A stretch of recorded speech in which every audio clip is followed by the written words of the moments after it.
그것은 참으로 이상하고 특별한 유물이었다. 서기 372년 백제가 바다 건너 외땅에 전한 철제 칼, 칠지도라 불리는 그 칼의 모든 것은 그대로 사라진 왕국 백제의 수수께끼였다. 칼의 몸체에는 금빛으로 새겨진 61자의 글자들이 있었고 모양은 7개 가지가 돋은 나무의 형상이었다.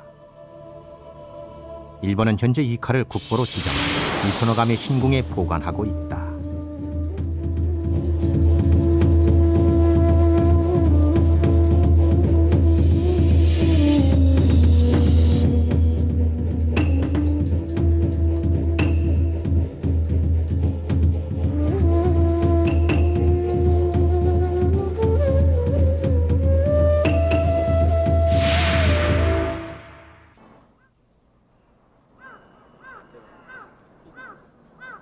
고대 일본의 근원지이자 아스카 문명의 발상지인 나라 지방.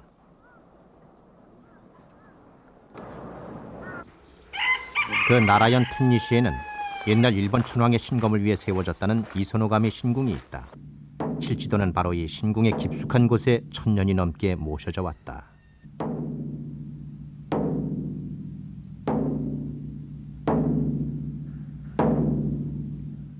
신궁의 아침 예식은 북소리와 함께 시작된다.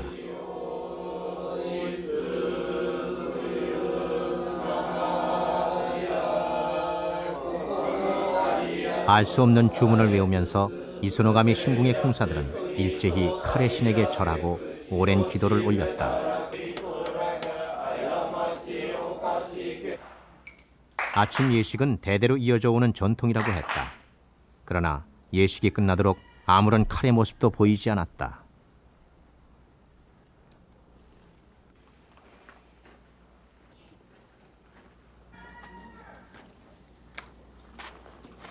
예식이 끝나고 신궁의 우두머리인 대궁사가 향하는 곳, 그것은 금족지라 불리는 특별한 장소다.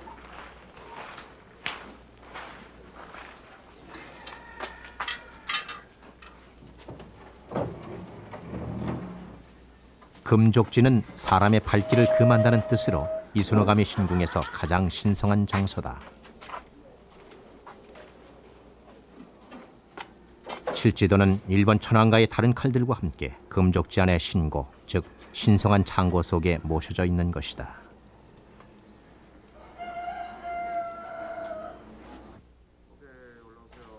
그런데 문제의 유물 칠지도를 보고 싶다는 취재진에게 그들은 꽤 까다로운 절차를 요구했다. 칠지도를 볼 수가 있습니까? それはこの聖域の信庫という中にお納めしておりまして、その聖域の方にはお祓いをして、まずお祓いをしてですね。 우리는 칠지도의 실물을 보기 위해 신궁의 요구를 따르기로 했다. 먼저 흰옷으로 바꿔 입어야 했으며 궁사들의 의식을 치르는 동안 내내 칼의 신을 향해 절하는 자세로 엎드려 있기를 요구받았다.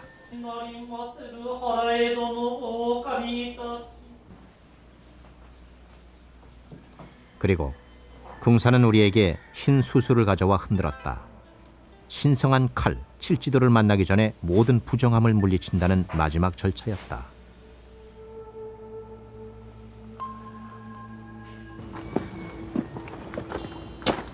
백제가 만들었으나 지금은 일본의 국보로 지정된 유물. 우리는 칠지도가 있는 신고로 가기 위해 금족지를 밟지 않고 신궁의 뒷뜰로 향했다. 칠지도는 고대의 신비함과 현대의 권위를 한 몸에 지닌 보물로 바로 이 신고 속에 모셔져 있는 것이다.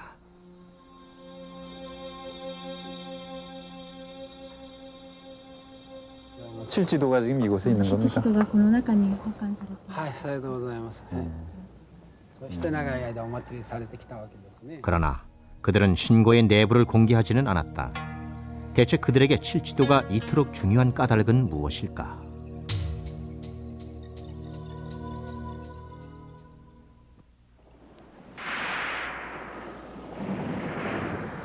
칠지도의 미스터리, 그 의혹의 시작에 120년 전 간마 사토모라는 인물이 있다.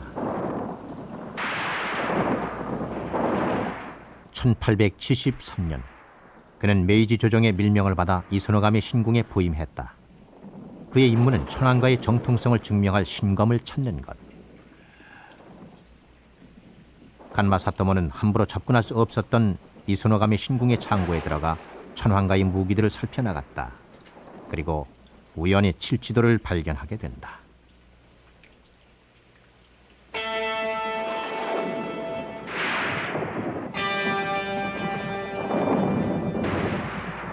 간마 사토모는 그때까지 6개 가지가 난 창으로 알려진 유물의 가치를 재빠르게 파악해냈다.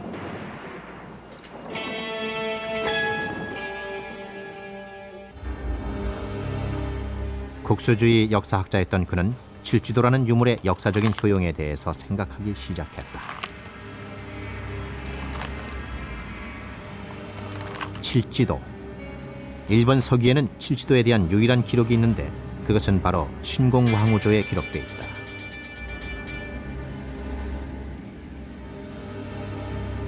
신공황후.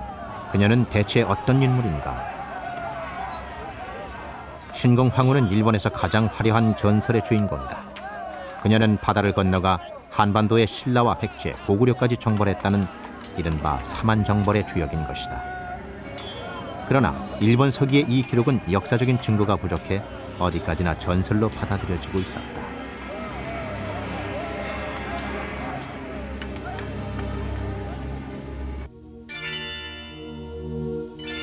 칠지도가 등장하는 신공황후 52년조의 기사에는 백제 근초고왕 때 사신구조가 와서 칠지도 한 구와 칠자경 한 면과 각종 보물을 바쳤다고 전한다. 간마 사토모의 입장에서 볼 때 신공의 사만정벌을 뒷받침해줄 안성맞춤의 증거품, 그것이 바로 칠지도였다. 백제왕 근초고왕이 구제라는 사신을 보내서 신공에게 칠지도와 칠자경을 헌상하였다는 기사가 있습니다. 그런데 100년 전에 석산신궁에서 칠지도가 발견되었는데 이 칠지도가 바로 일본 서기에 있는 칠지도와 같은 것이라고 일본 학계는 믿고 있습니다. 따라서 그들은 일본 서기에 나오는 사만정벌 기사를 뒷받침하는 결정적인 유물로 바로 이 칠지도를 활용하고 있는 것이다. 이것이 일본이 칠지도를 국보로까지 지정한 이유인지 모른다.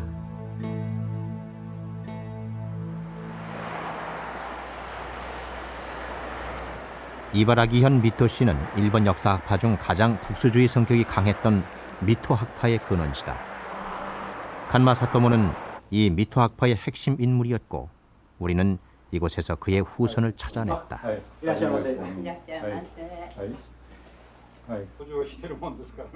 후손은 증조부인 간마 사토모 이래 같은 집터에서 살고 있었다. 마사토모, それから幸次郎、周、私と。4代目사대째。 4代目という。 간마 사토모의 증손자인 간노보 씨의 직업은 은행원이었다. 그는 역사에는 별 관심이 없지만 칠지도를 발견한 역사학자 간마 사토모를 조상으로 둔 것을 가문의 자랑으로 여기고 있었다. 記憶にはありませんので全くわかりませんですね。 우리가 간마 사토모의 후손을 찾아 미토시까지 온 데는 한 가지 이유가 있었다. 후손이 간직한 간마 사토모의 유품들 중에 칠지도의 녹이 바로 이곳에 보관되고 있기 때문이다.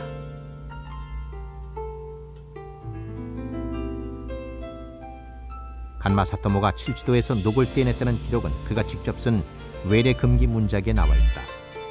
칠지도의 발견 경위와 관찰 내용을 적은 책. 거기엔 그가 직접 그린 칠도의 모습도 있다.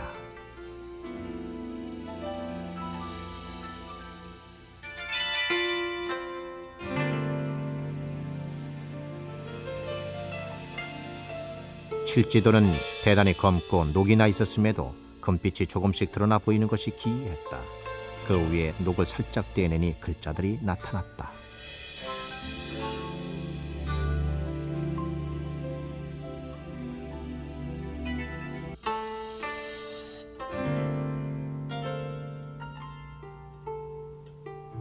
간마 사토모. 그는 120년 전 칠치도를 발견하고 거기에 새겨진 명문을 읽은 최초의 인물이다.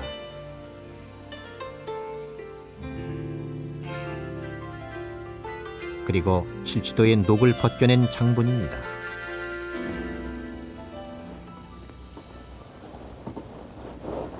칠치도의 녹은 간 가문의 가보로 소중히 보관되고 있었다. 외래금기 문자기에서 간마 사토모가 직접 칠치도에서 떼어냈다고 적고 있는 바로 그 녹들이다. 녹이 참 많이 나왔습니다. 随分先がそうですね。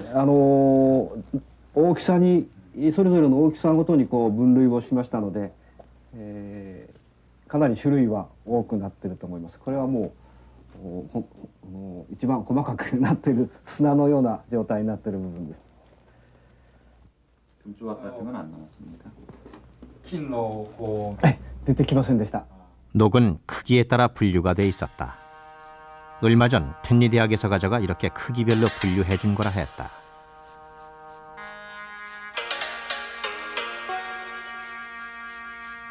그런데 칠치도의 녹을 보고 난 우리에게 한 가지 의문이 생겼다. 녹의 분량이 하나의 칼에서 떼어낸 걸로 보기에는 지나치게 많아 보였기 때문이다. 菅間正友が磯の神神宮を退官した後、このサビを持ち帰って、我が家で神社を作りましたので、そのご神体としてずっと代々祀られてきたものです。で神社も小さくなりましたので、それを保管をしておくのにこういうふうな形で分類をして、保管をしておけば学術的にも参考になるんではないかというふうに思ったわけで、こういうふうに保存をしております。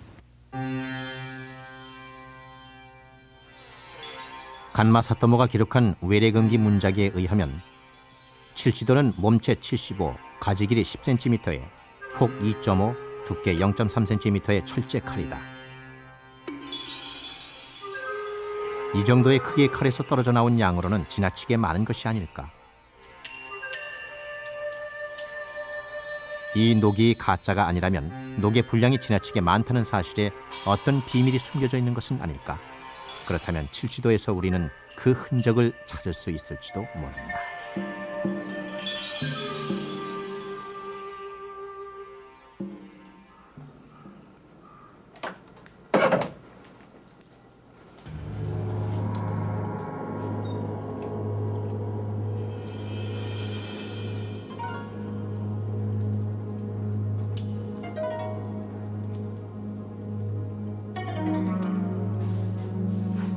이순호감의 신궁은 진품 칠지도를 공개할 수 없다고 했다. 금상감 명문이 훼손될까 봐 진품을 보여줄 수 없다는 것이다. 궁사가 받들고 나온 것은 진짜가 아닌 복제품이었다. 하지만 복제품에게조차 그들은 엄중한 예의를 갖추었다.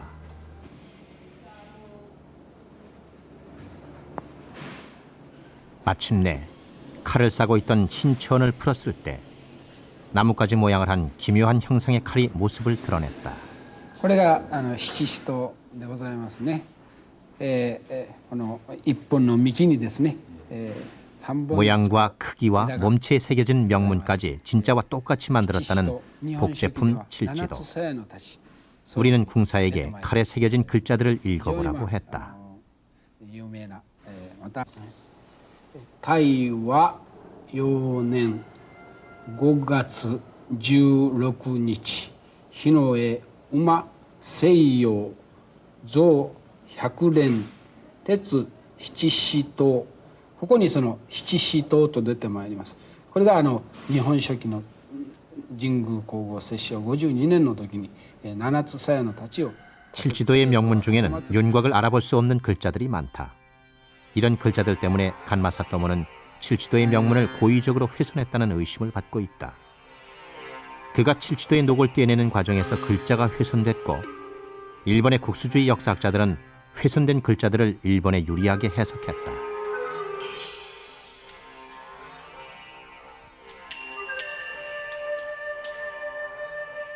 그들은 칠지도를 고대 일본의 백제를 비롯한 한반도의 국가들보다 우위에 있었다는 증거로 이용해온 것이다.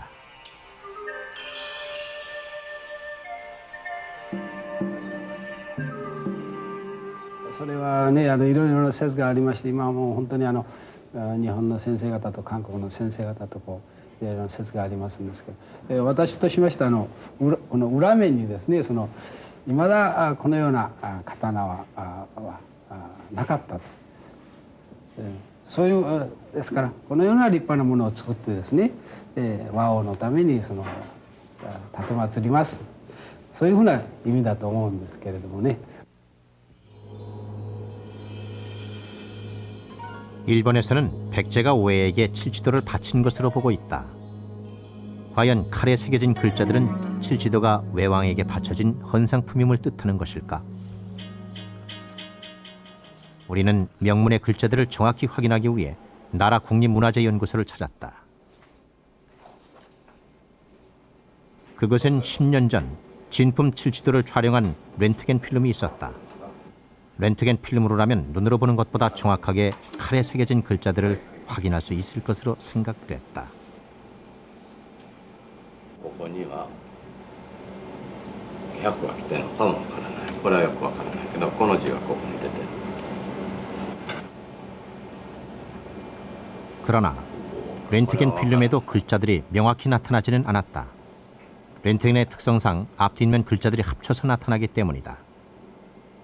그런데 지금까지의 연구 결과로 밝혀진 명문의 대략적인 내용은 이런 것이다. 먼저 앞면의 내용을 보면 태화 4년 5월 16일 병호 정량에 백년철로 칠지도를 만들었다. 이 칼은 백병을 물리치는 힘이 있으니 후왕에게 준다. 아무개가 만들었다. 네모 표시가 된 것은 모양이 정확치 않은 글자들이고 동진의 연호인 태화 4년은 서기 369년으로 백제 근초고왕 재위 기간이다.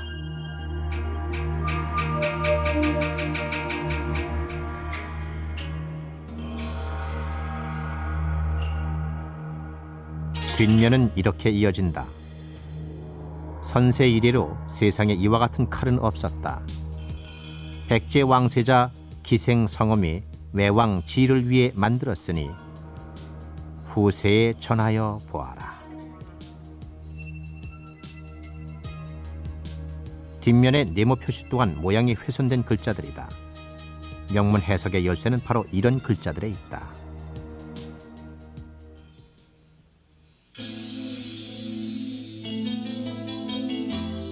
앞면에는 칠지도를 받는 대상이 후왕으로 적혀 있다. 백제는 어째서 칼을 받는 대상을 후왕이라 적었을까? 뒷면에는 백제 왕세자가 칠지도를 외왕 지를 위해 만든 것으로 돼 있다. 그렇다면 후왕과 외왕 지는 동일 인물인가? 이건 백제가 왜 후왕에게 이것을 주는 것이다. 거기서는 왜 대왕이라고 한 데 있고 제후라는 의미의 후왕이라고 되어 있습니다. 그러니까 상대방을 후왕이라고 지칭하고 있는 걸 봐서 백제는 자기 지체를 대왕으로 지금 생각하고 있는 것이죠. 그 다음에 이면에 가서는 이제 좀 더 구체적으로 백제 왕세자가 그것을 외왕에게 주었다고 하는 그 하사의 추체가 또 명기가 되어 있습니다.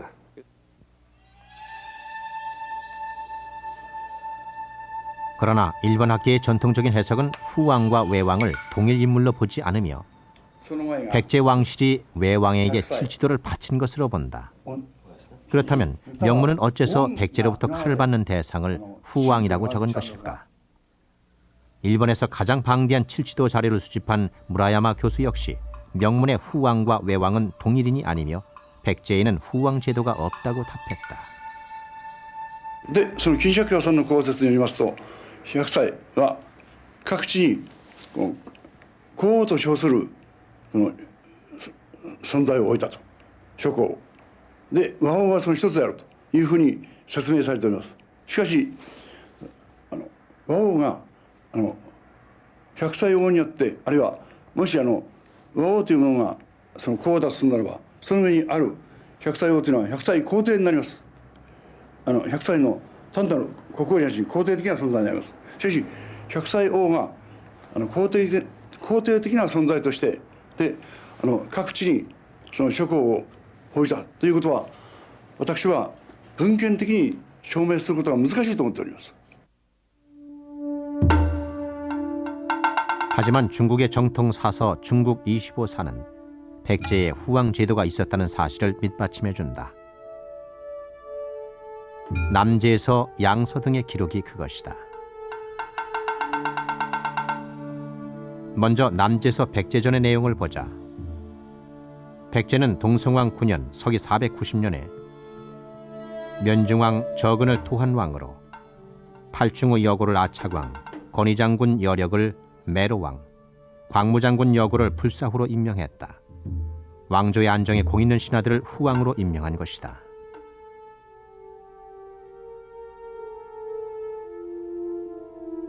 또 같은 해의 전쟁 기록에서 동성왕은 중국 요소에 진출한 백제 세력이 위험에 처하자 대륙의 장군들을 파견한다. 그리고 전쟁에서 승리하자 장군 400명을 매라왕, 찬수리를 벽중왕으로 삼고 해례군을 불중후로, 목간나를 면중후로 임명한다.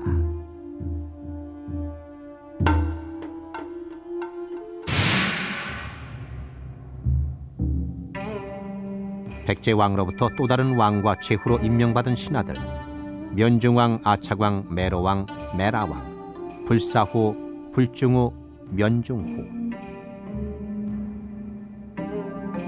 그들은 바로 백제에 존재한 후왕들이었던 것으로 추정된다.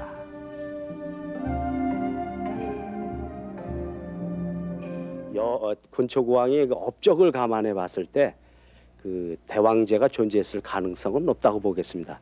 예를 들면은 그 근초고왕이 행한 그 영토 확장 사업이라든가 이런 것들은 신라의 진흥왕이나 고구려의 장수왕, 광개토왕이 그 벌렸던 영토 확장 때 스스로 대왕이라는 칭호를 썼던 사례와 궤를 같이 하고 있습니다.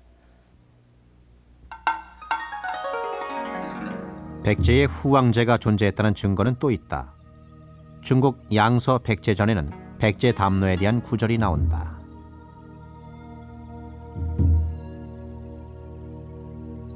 백제에는 고유의 지방 통치 제도로 담노라는 체제가 있었고 각 담노에는 그곳을 다스리는 통치자들이 존재했다는 내용이다. 곧 백제 왕성은 고마, 큰 성은 담노라 하는데 22개 담노는 모두 왕의 자제 종족으로 하여 다스리게 했다. 백제가 군사 경제적으로 중요하다고 판단한 지방에 담노가 있었고 그 통치자들을 왕이 직접 파견했다면 담노의 왕들이야말로 백제 대왕의 후왕들일 수 있다.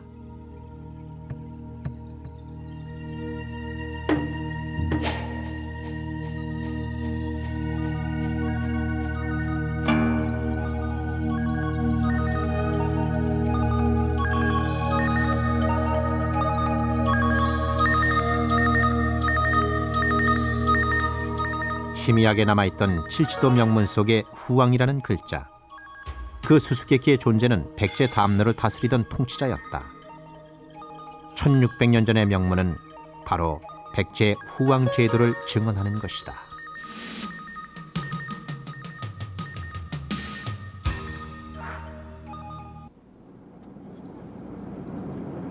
그렇다면 칠지도는 일본 나라 지방에 있던 담노에만 전해진 것일까? 1971년 일본 동부 토치키현의 오야마시에서 또 하나의 칠지도가 발견됐다. 조선제 제2의 칠지도가 출현했다는 것이다. 오야마시가 골프장 개발을 위해 발굴 작업을 하는 과정에서 5세기대의 고분들이 발견됐고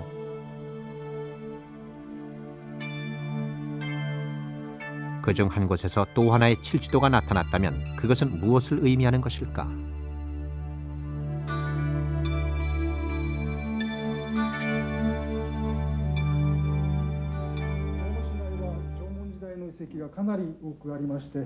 문제의 유물은 지금 오야마시 박물관에 보관돼 있다. 함께 나온 부장품들로 보아 무덤의 주인은 고대의 권력자로 판명됐다.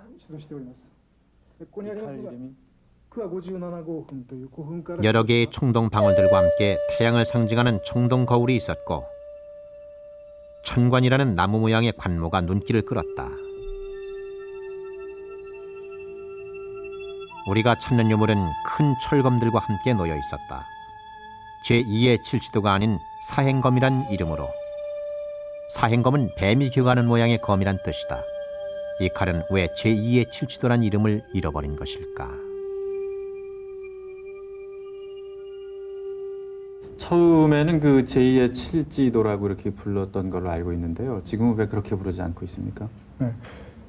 当初は磯の神神宮の七支刀に形が似ているということで、そういう説を言われていた時期もございますけれども、その他にですね、研究者によりましては日本では家の入り口に魔除けのためにヒイラギという植物の葉を出しておきますけれども、そのヒイラギの葉の形に似せて作ったというような説もございまして、はっきりしたことはまだ分かっておりません。名前の呼び方がはっきりしませんので、蛇の形に似ているということで蛇行剣というふうに当時の人が名前を付けたわけです。 사행검이 제2의 칠지도로 불렸던 것은 몸체에 7개의 가지가 달렸던 흔적으로 보이는 부분이 있기 때문이다.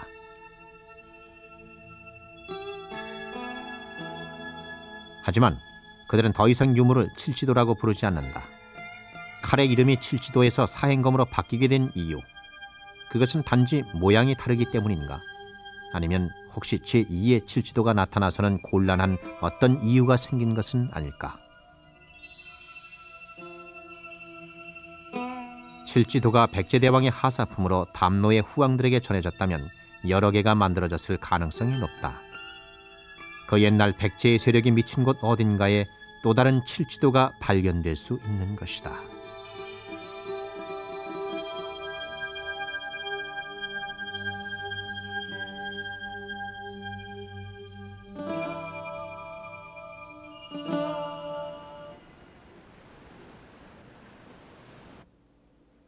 취재진이 찾아낸 것은 일제시대의 발굴 보고서.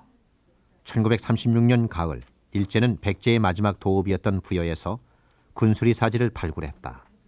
그리고 발굴 보고서에 유물에 대한 세밀한 기록과 사진 자료들을 남겼다. 군수리 사지는 우리나라 최초로 확인된 백제 절토였다. 절토에서는 한 개의 목탑 자리가 확인됐고 그 탑 자리에서는 불상과 토기, 철기를 비롯한 군수리 사지에서 가장 귀중한 유물들이 출토됐다.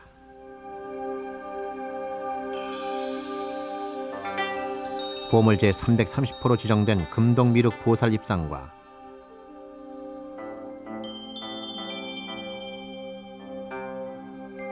보물제 329호의 납석제 열의 좌상이 바로 그 목탑 자리의 유물들이다.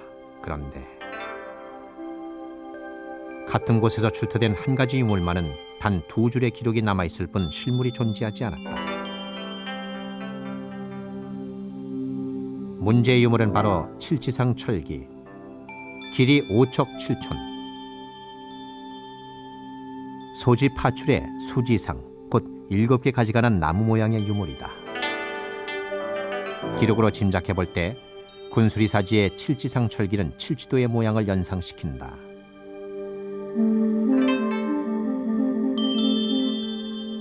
그러나 일제가 남긴 기록은 이것이 전부다. 수수께끼를 풀어줄 유물은 사진조차 남지 않고 사라져버렸다.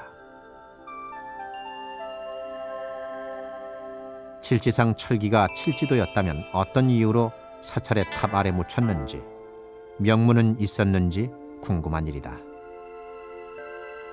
아마도 군수리 사지의 칠지상 철기야말로 제2의 칠지도가 아니었을까? 우리는 사라진 칠지상 철기의 모습을 상상해 볼 뿐이다.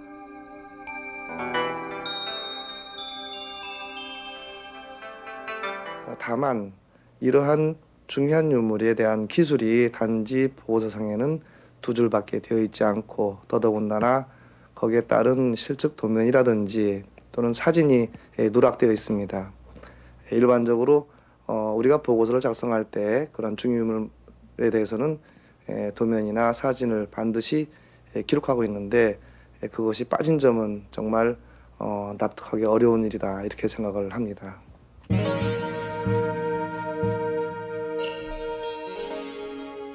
칠지상 철기는 군수리 절터의 귀중한 유물들과 함께 목탑 아래 묻혀 있었다. 함께 있었으나 발굴이 끝나고 사라져버린 유물, 사라진 칠지상 철기는 여전히 수수께끼로 남아있다.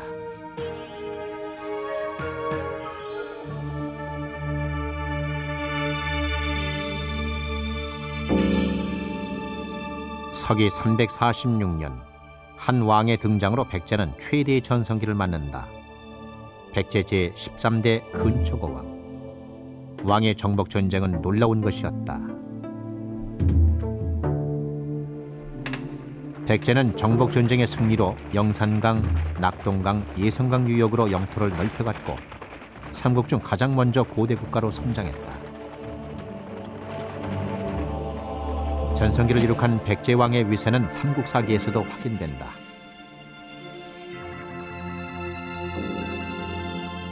(369년) 고구려와의 전투에서 승리한 근초고 왕은 특이하게도 대규모 군사 사열을 하면서 황색 깃발을 사용하고 있었다. 고대의 황색은 어떤 의미인가?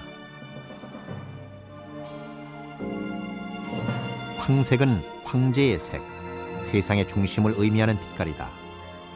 근초고 왕은 스스로 대왕의 지위를 확립했던 것이다. 그리고 3년 뒤인 372년 칠지도가 외왕에게 전해졌다. 칼이 도도히 가지를 뻗어가는 그 모양은 사방으로 영토를 넓혀가는 백제의 국력과도 같았다. 이 칠지도라고 하는 것은 세계 중심에 버티고 있는 우주모, 그러니까 세계수의 형상을 그대로 복음의 형태로 형상화한 것으로 볼 수가 있겠습니다. 그리고 예전부터 보면은 천상의 세계하고 지상의 세계를 연결시켜주는 일종의 축으로서 큰 나무가 있었던 것으로 볼 수 있습니다. 그 나무가 바로 세계수가 되겠습니다. 바로 그러한 세계수 모양을 칼로 만들어 놓은 것이 칠지도가 되겠고, 바로 그러한 칼을 거머쥔 백제 왕은 세상의 중심에 군림하면서 통치한다는 그러한 황제적인 지위에 있었다는 사실을 말해주고 있습니다. 칠지도의 7가지는 백제대왕의 세력을 상징적으로 보여준다. 700년 백제사에서 가장 넓게 세력을 확장한 근초고왕. 그렇다면 대왕의 지위에 오른 근초고왕의 영향력은 어디까지 뻗어갔을까? 백제의 지배권이 미치던 곳에 담로가 있었고 거기에 백제 왕권의 상징인 칠지도가 하사됐을 것이다. 이제 우리는 칠지도의 7가지에서 백제인의 외침을 듣는다.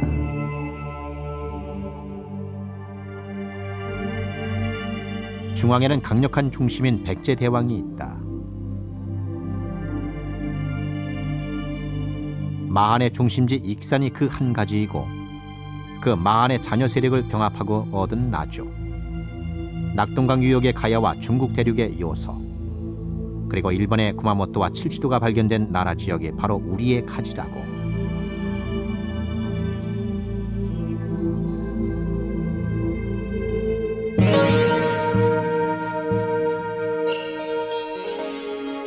우리는 칠지도의 역사성을 확인하기 위해 칠지도가 어디서 만들어졌는지를 확인해 볼 필요가 있다. 칠지도가 백제대왕의 하사품이라는 걸 명확히 하기 위해서는 그것이 만들어진 백제 철기 문명의 우수성이 밝혀져야 한다. 칠지도를 전달한 백제 사신 구전은 일본 서기에서 이렇게 말한다. 우리나라 서쪽에 강이 있는데 수원은 공라철산에서 나옵니다. 먼 곳이라 7일을 가도 이르지 못하는데 그 산에서 철광석을 캡니다. 과연 백제의 철광석산지 공라는 어디에 있는 것일까?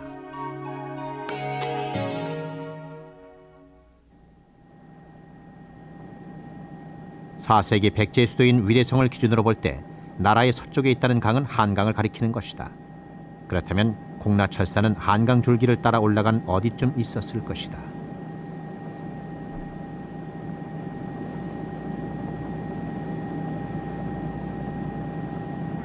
그리하여 한강의 뱃길 300리를 거슬러 올라간 상류. 취재진이 도착한 곳은 충청북도 충주였다. 일본 서기에 기록된 공라철산이 과연 충주일까? 우리는 먼저 철 생산과 관련된 충주의 옛 기록을 찾아봤다. 고려 사이는 고려말 몽고가 침략해오자 충주 다인철소의 기술자들이 많은 철제 무기를 생산해 몽고군을 물리치는 것을 도왔고 고종 42년 그 공을 인정받아 이간현으로 승격했다는 기록이 있다. 전에 비에 씻겨가지고 아주 단단히 딱 충주에는 아직도 고려시대 철소의 흔적이 풍부하게 남아있다.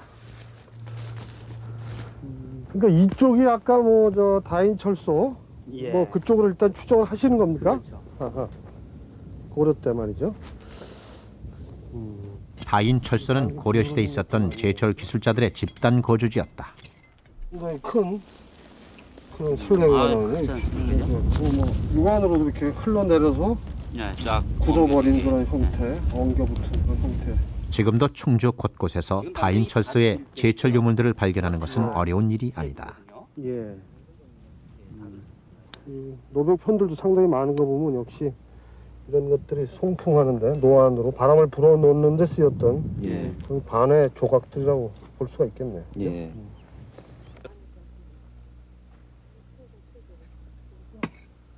(1970년대까지도) 충주는 중부지방 최대의 철산지였다. 지금도 노천광산에서 흔하게 철광석을 캐 수 있는 땅. 그 옛적 백제의 땅이었던 시대에도 이곳엔 많은 양의 철광석이 났을 것이다. 그렇다면 충주는 왜 공라로 불린 것일까? 자연히 그 일본서기에 나오는 공라 철살이라는 데가 떠오를 수밖에 없는데 그걸 충주로들 비정을 하시는 여러 가지 이유가 있습니다만 특히 고려시대에 와서 거기서 많은 철을 생산을 해서 철소가 생기고 그러지 않습니까? 또 공라라는 이름 자체가 그게 한문자로 공라 그렇게 꼭 쓰진 않았을 거고 우리나라 그 우물 따서 했을 텐데 무슨 골짜기에 있는 나라다 뭐 이런 뜻을 나중에 한문자로 공라로 표현하지 않았겠냐고 생각을 합니다. 산과 산이 모여 앉은 땅의 모양. 남한강의 상류인 충주는 공라, 곧 골짜기의 땅이었다. 여기서 보이는 공간에서 이런 게 어디 형성돼 있어요? 4세기 근초고왕 시대의 백제는 충주의 산악지대에서 철광석을 캐고 그것으로 정복 전쟁에 뒷받침이 되는 무기들을 만들었을 것이다.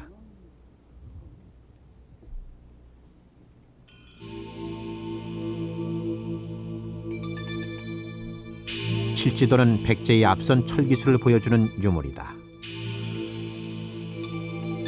그 명문 속에는 백제가 우수한 철기술을 국력 기반으로 가졌음을 암시하는 글자가 있다. 바로 백년철이란 단어다. 백년철은 철을 100번 단련했다는 의미로 당시로서는 고도의 철기술이다.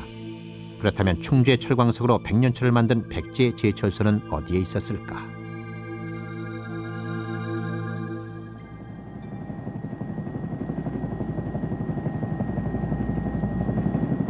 공라철산이 충주일 가능성과 함께 우리의 관심을 끈 것은 충주와 인접해 있는 진천.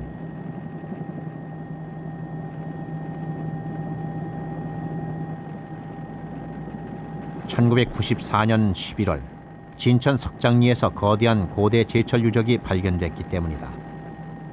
고대 국가의 국력 기반이었을 대규모 철 생산 기지. 조사 결과 그것은 우수한 철기술을 가진 집단이 적어도 100년 이상 지속적으로 철을 생산한 고대 제철소였다.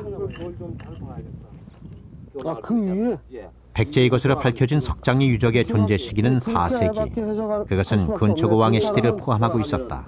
이게 없어져야 진천 석장리를 통해 비로소 우리나라 고대 원형로의 구조가 완벽히 밝혀졌고 수십 개 다양한 크기의 원형로 중에는 한 번의 제철 작업으로 무려 3톤의 철을 얻을 수 있는 대형도 있었다.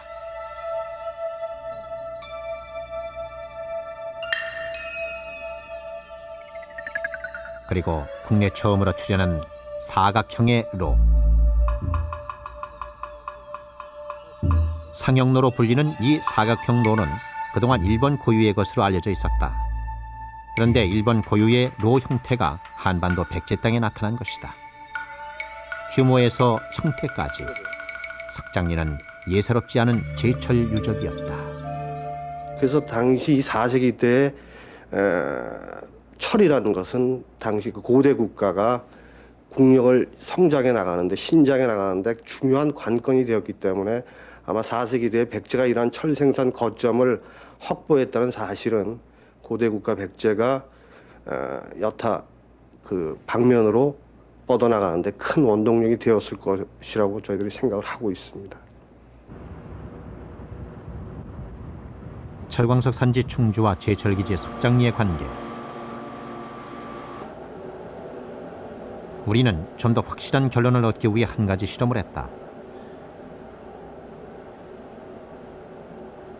포항산업과학연구원에 의뢰해 공라철산으로 추정되는 충주의 철광석 표본과 석장리 유적의 철광석 성분을 비교 분석한 것이다. 계산 연봉에서 나온 데이터고요. 그렇지. 그리고 다음 거 35가지 원소를 분석한 결과로 같은 장소의 철광석인지 아닌지를 알아내려는 것이다. 실험 결과는 만족스러웠다. 특히 주요 성분인 철의 함량과 미세 원소 황은 두 곳의 수치가 거의 같게 나왔다. 1600년 전 석장리에 공급된 철광석은 충주에서 운반된 것이었다. 전체적인 철 함량을 볼 때는 두 개가 비슷한 거로 나타났습니다. 그 중에서 미량 원소를 비교해 볼 때 실리카라든가 크롬이라든가 설파의 함량이 거의 유사한 걸로 나타나는 걸로 봐서 인근에서 채취된 철광석을 사용한 것이 아닌가 생각됩니다. 파괴가 되고 빠져나가고 결국 남아 있는 것은 노을이 바닥. 우리는 석장리 유적을 토대로 4세기 백제 제철로의 원형을 찾는 작업에 들어갔다. 현재 노벽이 남아 전성기 백제의 국력 기반이었을 석장리의 제철로들은 한국 제철사의 근원을 보여주는 단서들이다. 그것은 과연 어떤 모습이었을까? 그 지형에다가 수혈을 둥근 수혈을 깊이 팠습니다. 파고 우리는 컴퓨터 그래픽을 이용해 국내 최초로 고대 제철로의 모습을 복원해봤다. 석장리 발굴 결과에 따라 송풍관과 로벽의 모양까지 고증한 백제시대의 원형로. 그 구조는 석장리 유적을 통해 비로소 완벽하게 밝혀진 것이다.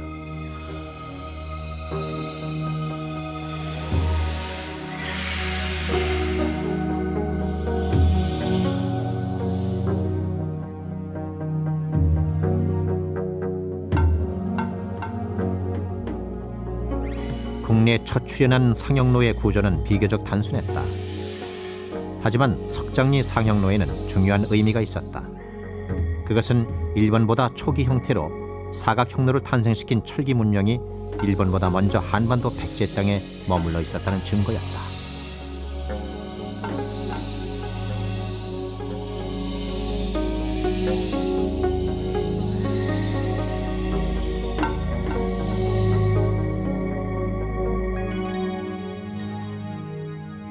모양과 만든 기법에서 너무나 닮은 두 개의 로는 하나의 줄기에서 나온 것이다. 석장리의 백제 제철 기술은 일본으로 전해졌던 것이다. この関千織の遺跡のものはですね、古い時期のものでしてですね、まだ日本でもこの時期のものっていうのは確実なものっていうのがなかなか見つかっていませんのでですね、どの程度の影響を与えているかっていうのは、これからの問題でしょうけどもですね、当然その韓国からですね、日本にそういう製鉄の技術が伝わってきてるわけですからですね、関千織のその遺跡のいろんな情報が日本にですね入ってきてると考えた方がいいんじゃないかと思いますね。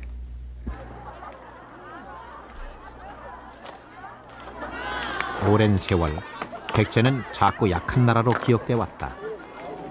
그러나 칠지도와 석장리 유적을 추적한 결과로 볼 때 백제는 실로 강성한 철의 문화와 힘을 가진 나라였다.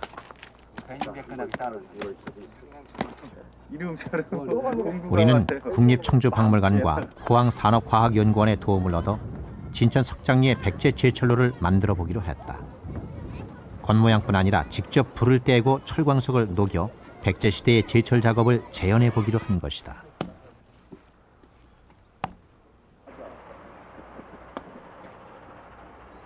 그리고 보름간의 로 쌓기 작업이 끝났을 때 마침내 석장리에서 찾아낸 4세기 백제 제철로의 구조 그대로 하나의 로가 완성됐다.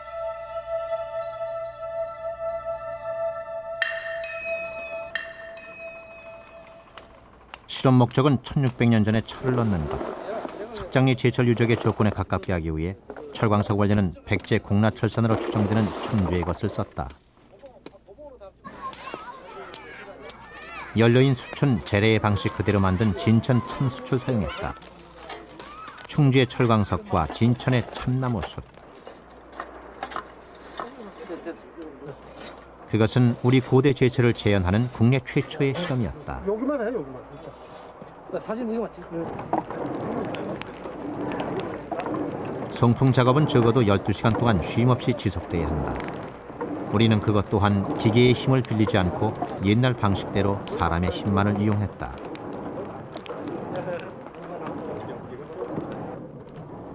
실험의 성공 여부는 제철로 내부의 온도를 어느 정도나 높일 수 있느냐에 달려 있었다.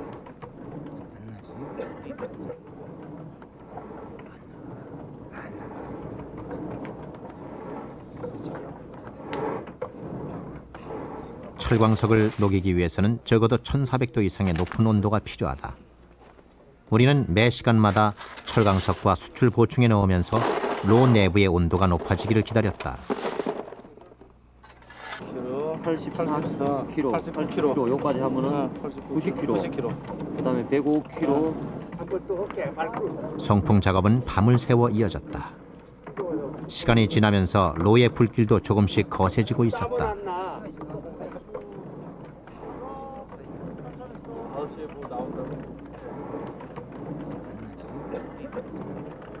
1390 로의 불꽃이 오른 지 10시간. 1400 겉 불꽃의 온도는 이미 1400도 가까이 올라갔다. 그렇다면 로 내부의 온도는 어떨까?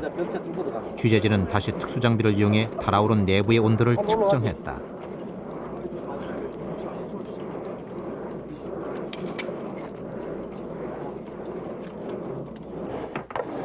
(1500도가) 넘는 고온이 유지된다면 철광석이 녹아내리는 것은 시간 문제였다.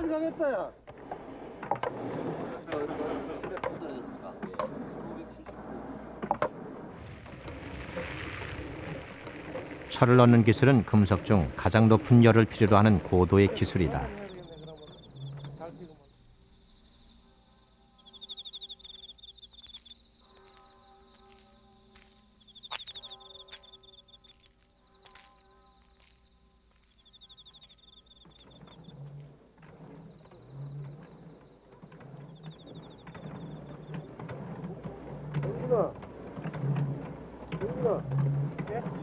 새벽까지 실험은 순조롭게 진행됐다.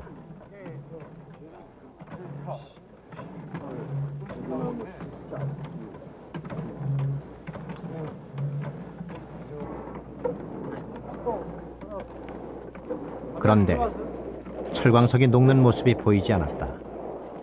바깥으로 통하는 유출구가 막혀버린 때문이었다.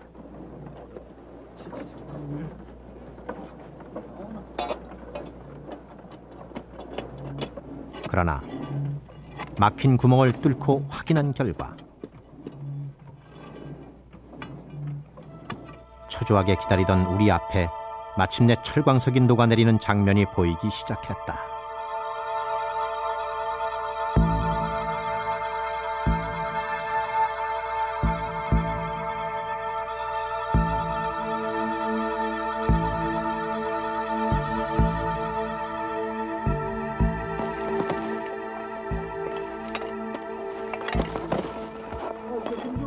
실험이 끝나고 로벽을 허문 것은 이틀 후. 그때까지도 로의 열기는 식지 않고 남아 있었다. 바닥에는 1600년 전 백제인들이 얻었던 것과 같은 쇳덩이가 남아 있었다. 이로써 4세기 백제 제철 재현 실험은 성공을 거둔 것이다.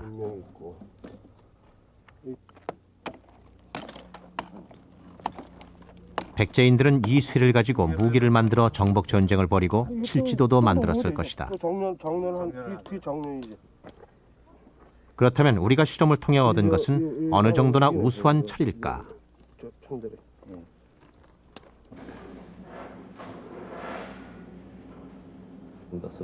다시 제철로 속에서 꺼낸 쇠덩이의 성분을 분석해봤다. 좋은 철이라면 다시 녹이지 않고도 제품을 만들 수 있도록 두드리는 단조 작업이 가능해야 한다. 낮은 상태에서 만나니까 이렇게 입기가 생기거든요. 이 결과 탄소가 0.3 내지 0.4% 정도 함유되어 있고 다른 그 불순 원소에 해당되는 유황이라든지 뭐 실리콘이라든지 이런 부분은 거의 없었습니다. 이러한 철은 대체로 단조가 가능합니다. 단조가 가능하기 때문에 다시 재용해하지 않고 우수한 기계적 성질을 낼 수 있는 것이 되겠습니다.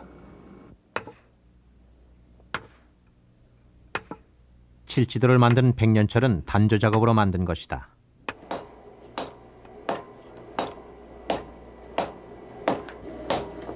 당대 최양질의 쇠를 원자재로 당대 최고 대장장이가 칠지도를 만들기 시작했다. 오래전 옛날 칠지도를 만든 백제인들도 이런 작업을 거쳤을 것이다.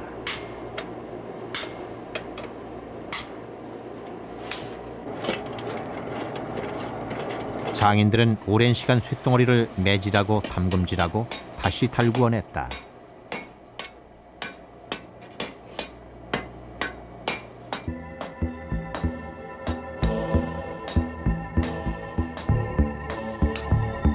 그런 기나긴 작업 끝에 비로소 7개 가지가 달린 칠지도의 모양이 갖춰져 갔다.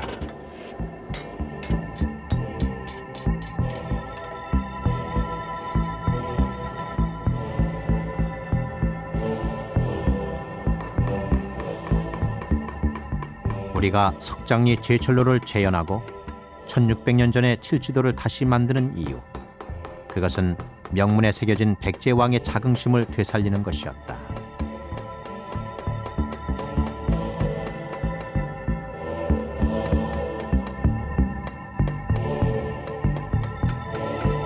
후세에 전해 보이라던 왕의 명령을 처음부터 다시 받드는 일이었다.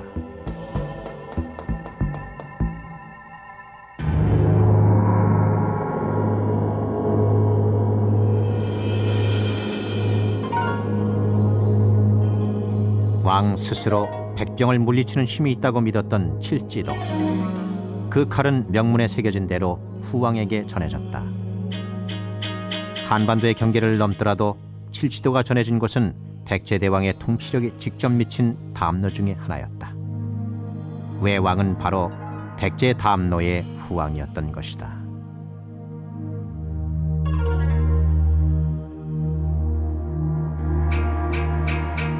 칠지도는 헌상품이 아니었다. 그것은 도도하게 뻗어가던 왕국 백제의 영광을 담아 담로의 후왕들에게 전하는 명백한 하사품이었다.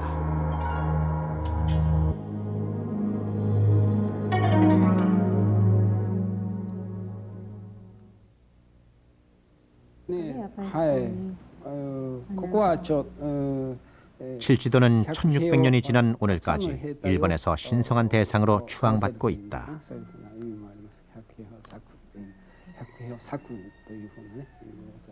많은 병사들을 쓸어 넘어뜨릴 수 있도록 칼을 후세에 전해 보이라던 칠지도의 명문은 아직도 그들 속에 백제대왕의 지엄한 명령으로 살아있는 것이다.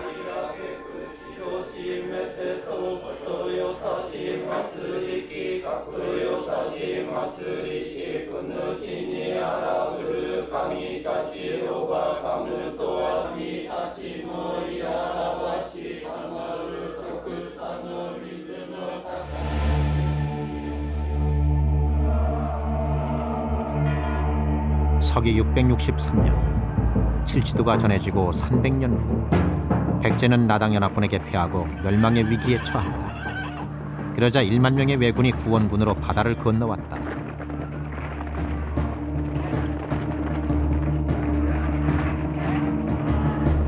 그들은 백제를 구하기 위해 싸웠고 패잔병으로 죽어갔다. 결국 백제는 사라졌다.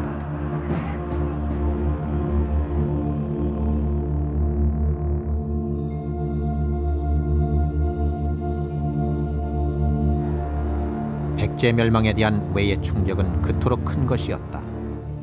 후왕의 나라, 외 땅의 사람들은 본국 백제의 멸망을 이렇게 탄식했다.